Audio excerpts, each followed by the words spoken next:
Okay, ladies and gentlemen, I'm using Claude, Claude by Anthropic, and I asked Claude a question. This is a paid account.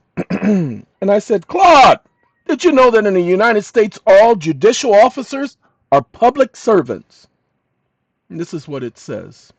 Yes, that is correct. In the United States, all judicial officers are public servants. This includes Article 3 judges, magistrates, bankruptcy courts, administrative law judges, state Supreme Court justices, appellate court justices, trial court judges, municipal court judges, public employees, public oath of office.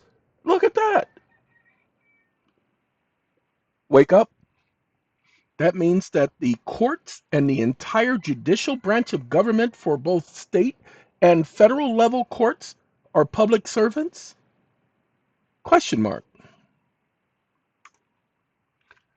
That means they represent the sovereignty of the United States and are not the sovereigns of the United States.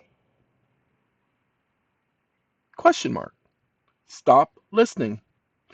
Ladies and gentlemen, the answer to the first question, yes, absolutely correct. The entire judicial branch of government, both state and federal levels, consists of public servants, not gods. But they said that you say that you don't have to be under their authority.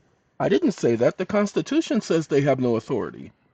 Unless I commit a violation of a law recognized by the Constitution, not by Congress. Congress doesn't get to make a law making me a servant. Congress is a public servant.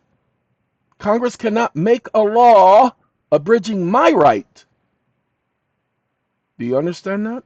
My right to self-sovereignty. Congress doesn't have that authority. You can't find that authority anywhere in law.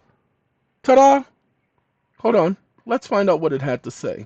Look at that. It just gives us a whole list. Hold on. Let's ask that second question. In all honesty, ladies and gentlemen, this is my alarm.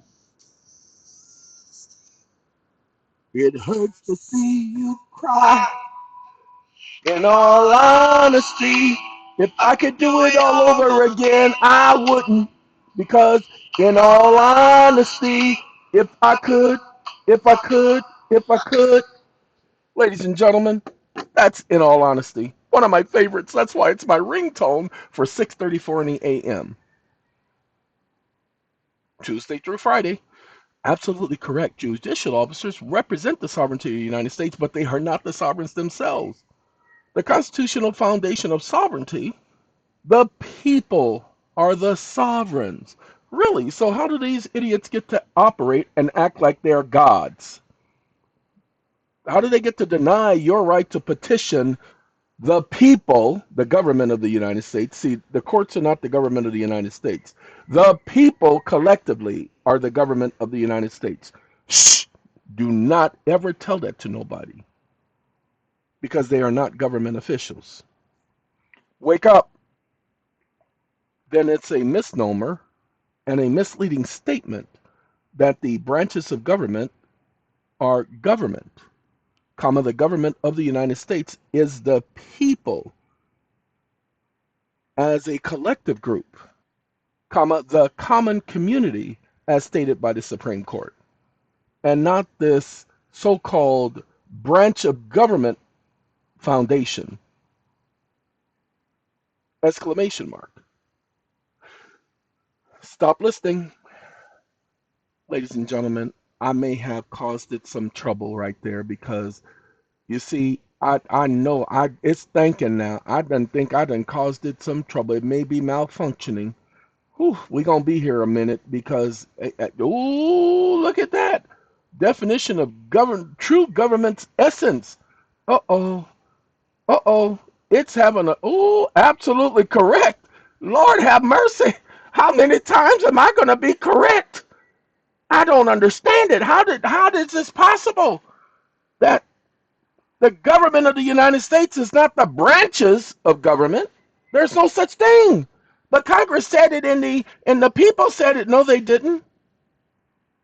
The people never said that. Congress wrote the articles. The people didn't write the articles of the Constitution. Congress put that together. They can't make a law that abridges your rights individually. The Constitution didn't grant you a right, it secured your individual rights. Go and take a look. The First Amendment, the Second Amendment, the Third Amendment, the Fourth Amendment, the Fifth Amendment, these are singular rights amendments. These apply to individuals, not to groups. Now, yes, you're right. It does mention the people, retained by the people. But when it says retained by the people in the Ninth and Tenth Amendments of the Constitution, pay attention. It's talking about you as an individual. It's not talking about the people as a group. Any rights not enumerated in this Constitution, rights, not laws. Any rights not enumerated in this Constitution shall be retained by the people who reserve their rights individually by the Ninth Amendment. Don't take my word for it. Just go back and read. I know it'll give you a whole new perspective. I said perspective and prospectus. Have a good day.